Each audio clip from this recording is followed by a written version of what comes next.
G'day you mob and welcome to Aussie English. I am your host Pete and my objective here is to teach you guys the English spoken down under. So whether you want to sound like a fair dinkum Aussie or you just want to understand what the flippin' hell we're on about when we're having a yarn, you've come to the right place. So sit back, grab a cuppa and enjoy Aussie English. Let's go.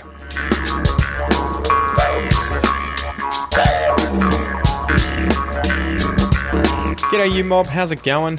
Welcome to this episode of Aussie English. This is the number one place for anyone and everyone wanting to learn Australian English as well as get a fair dinkum dose of Aussie culture, history, news, current affairs, all that jazz. So if it is your first time here, it is an absolute pleasure to be sending sound waves down your oral canals, right? Down your earways into your brain and be hopefully stimulating you and teaching you English, exposing you to Aussie English. If you are a return listener, it is also a pleasure. It is also a massive pleasure to have you receiving my auditory signals.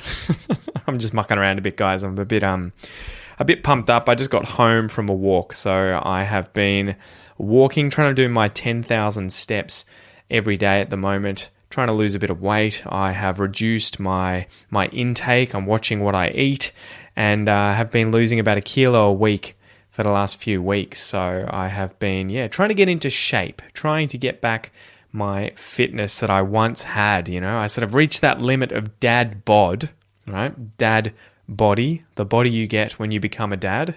I'm sure many of you men who are dads out there listening to this episode will know, and probably many women as well who are married to dads or in a relationship with dads, and they have noticed the transition from, say, six-pack to beer gut. So I am hoping to reverse that transition as we currently are. Anyway, welcome to this episode, guys. So today we are going to be going through the expression any port in a storm. I'm going to answer a little question that I got from a listener. I'm going to then break down the different words in the expression. I might tell you a joke before I do that. Break down the expression, give you some examples, everything like that, pronunciation exercise, and then at the end, we'll go through a little clip from an Aussie film. Before we get into that, guys, don't forget if you want the transcripts for these episodes, you can sign up to the premium podcast. You'll get the transcripts that you can download. You can read and listen at the same time. You will have access to the premium podcast player on the website, which rolls the text through as the audio plays. So all you need to do is sit, read, and listen, and you will be able to access, obviously, over 1,100, and I think we're almost getting close to 1,150 episodes. We might even be past that. I kind of lose track, guys, to be honest. It's, Aussie English has come a long way since the start. Anyway, I will stop rabbiting on, and let's get into the question for today, which is from Esmail, who says, my friend told me in order to sound Aussie, I should call another friend a mad dog. Should I do that or not? So good question, Esmail.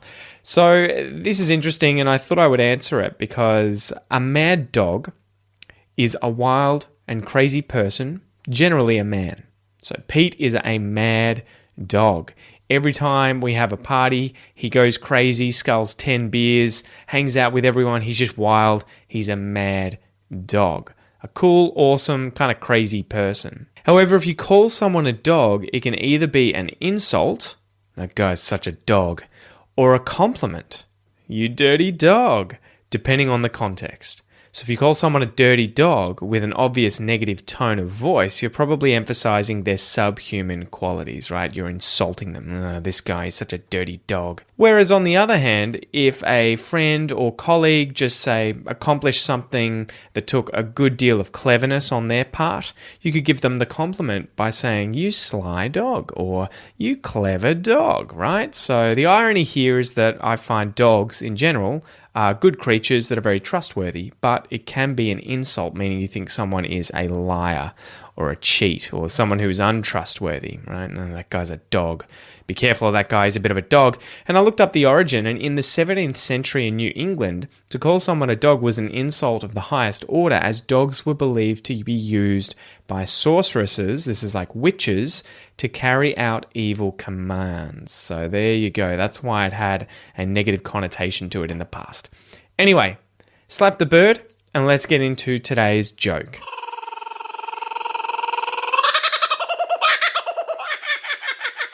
So it's a quick one today. Here's the joke. Where do the sick boats go for checkups? Where do the sick boats go for checkups? To the dock. Do you get it? To the dock, except this time it's spelled D-O-C instead of D-O-C-K, right? So here we go. The pun here is on the word doc, as in short for doctor. Hey, doc. I've got a sore leg. What do I do? Can you give me some pills? And the word dock, spelt D-O-C-K, which is an enclosed area of water in a port for the loading, unloading, and repairs of ships. So ships come into a dock. And you could turn this into a verb and say they dock in a dock. Hopefully that makes sense. All right, so the expression today, any port in a storm. Hopefully you see how that links to the joke. Any port in a storm. I wonder if you've heard this before. Let's break down the words in this expression first, though. So the word any. This is a determiner. It's used to refer to one or some of a thing or number of things, no matter how much or how many of them there are. So, for example, are there any chocolates in the pantry? Are there any?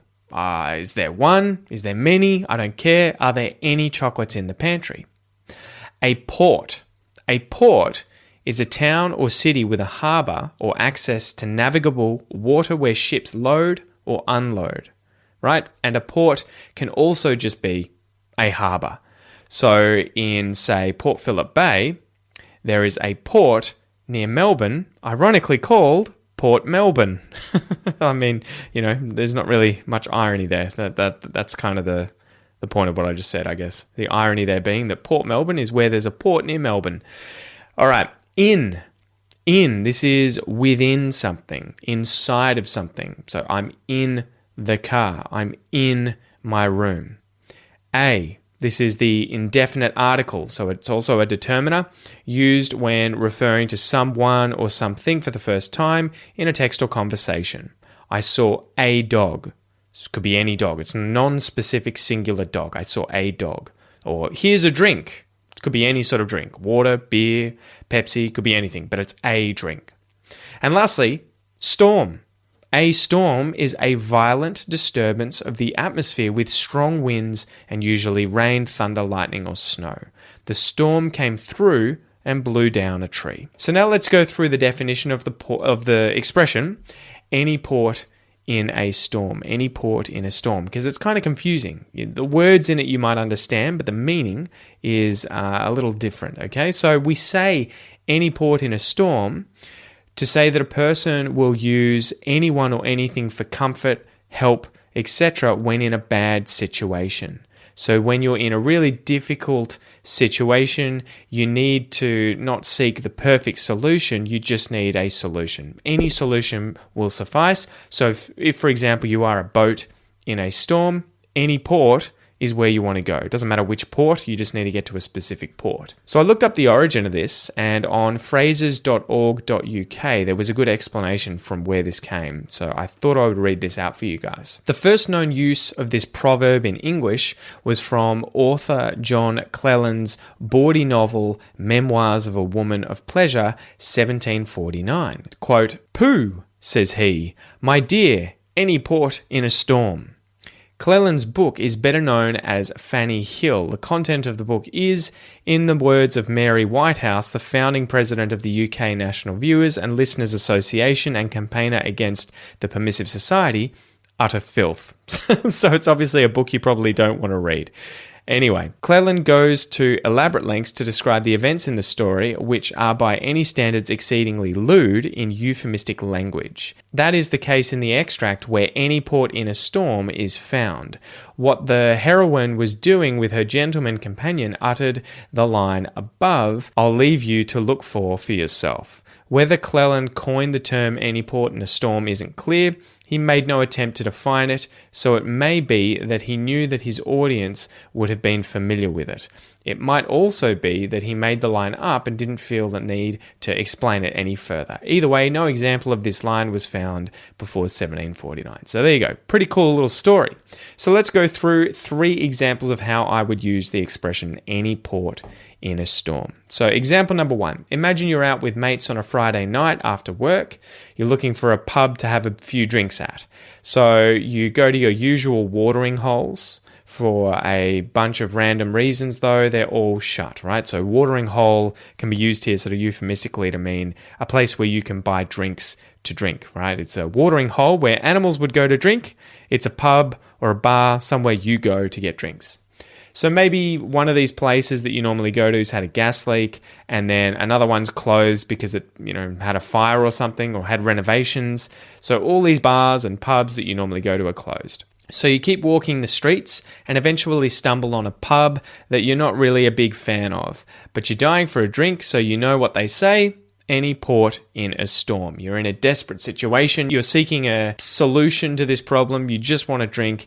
Any port in a storm. Any port, any pub will do, right? Any pub will do. Any port in a storm. 2, when Kel and I were desperate to find a house to rent in 2020, when our landlords decided to evict us because they wanted their son to move in, so this is when we were living in Ocean Grove, we were obviously very desperate to find somewhere else to live. So we applied for dozens of places and we went to inspections, but it was a landlord's market, right? The owner of the house's market, as there were way more people trying to rent houses or buy houses than there were houses available. So eventually we got accepted for a house that wasn't necessarily the ideal location, but it was a beautiful house, and so we decided to accept it. Any port in a storm. It was a nice house. It wasn't the perfect situation that we wanted. It wasn't in the suburb we wanted, but we were desperate for somewhere nice to live, so any port in a storm. It was a tough situation and we needed a resolution. Example number 3. So imagine you go out on a cruise one day with your family on a boat. You're hoping to go fishing or to see the sights along the coastline of Australia. When you're out on the boat, though, suddenly a huge storm rolls in, comes out of nowhere, out of the blue, and you realize that you're in dire straits. And the captain on the boat, he knows he needs to get home, right? He needs to get to safety. The port or the harbour that the boat left from is way too far away for you guys to reach and, allow the storm to pass safely. So any port in a storm, right? Literally and figuratively. Any port that you can get to is going to do. You just need to get to safety. Any port in a storm. So hopefully now, guys, you understand the expression any port in a storm. It's used to say that a person will use anyone or anything for comfort or help, etc. when in a bad situation. So when in difficulty, you need not seek the perfect solution. You just need some kind of solution that will fix your problem, right? That is the answer to your problem. So as usual, guys, let's go through a little pronunciation exercise. This is where I'm going to read out the phrase any port in a storm word by word. We kind of do a little inverted pyramid here and work on our connected speech. And then I'll go through the phrase, you know what they say, and then any port in a storm. And I'll conjugate through the different pronouns. Okay, so are you ready? Let's go.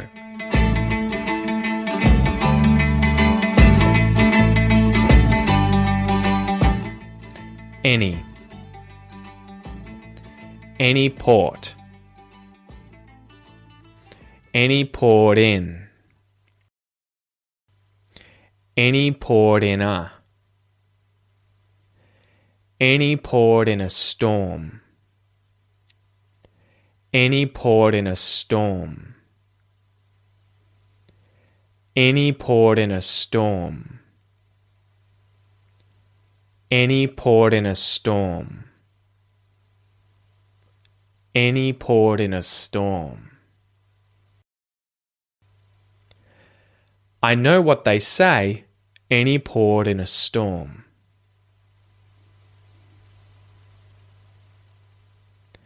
You know what they say, any port in a storm.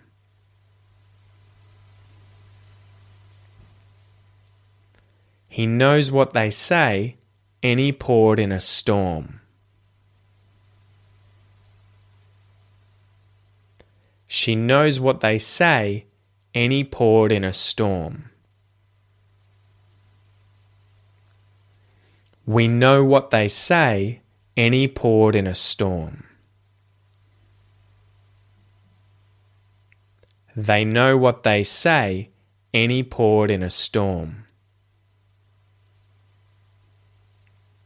It knows what they say, any port in a storm. Great job, guys. So, in terms of connected speech there, any port in a storm. Firstly, what do you reckon happens to the T in the word port?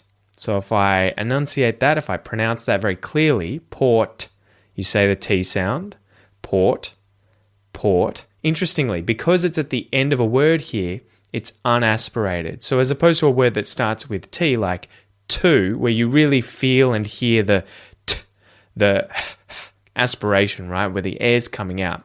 A trick for this is if you hold your hand up in front of your face as you say a word with a stop consonant like PTK, and you should be able to feel that aspiration. So if you say to, you should be able to feel the air hit your hand clearly. However, when it's at the end of a word, say in the example port, it's unaspirated. So it's the air that's coming out of your mouth is nowhere near as strong as when it's at the front of a word. So to, really strong aspiration, port, very soft, okay? Very soft. The interesting thing that happens with the T in the word port when it's in this phrase, though, because it is followed by a vowel sound in the word in, the T turns into a T flap. Poured in. Poured in. Any port in a storm. Any port in a storm.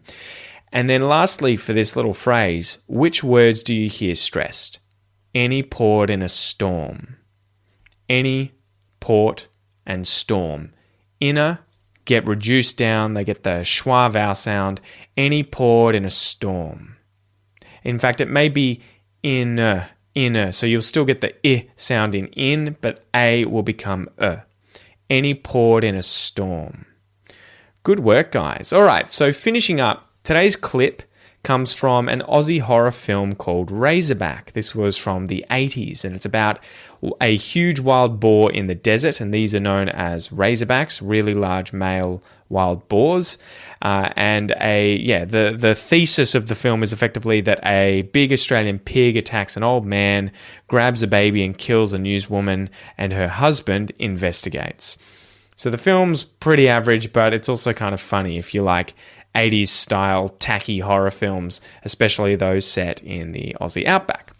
So the rules of the game are going to be that I'm going to play a clip for you twice, and your goal is to listen and then write down what you hear being said. It's a great way to train your listening comprehension, and remember, you'll be able to check your answer if you download today's worksheet. This is free, so you don't have to be a member of anything. You can just download this worksheet.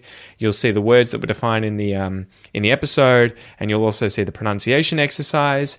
But you can also get it if you have access to the Premium Podcast membership, where you will get the full transcript of every word spoken in this episode, so you can obviously read and listen at the same time.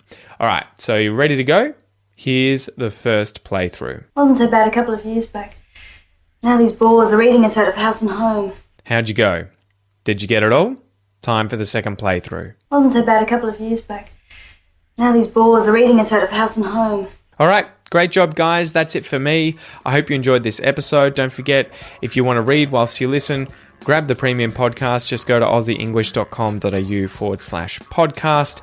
And for everything else, just head over to the website. Check me out on YouTube, Instagram, Facebook, all that good stuff. And that's probably enough for today. See you later.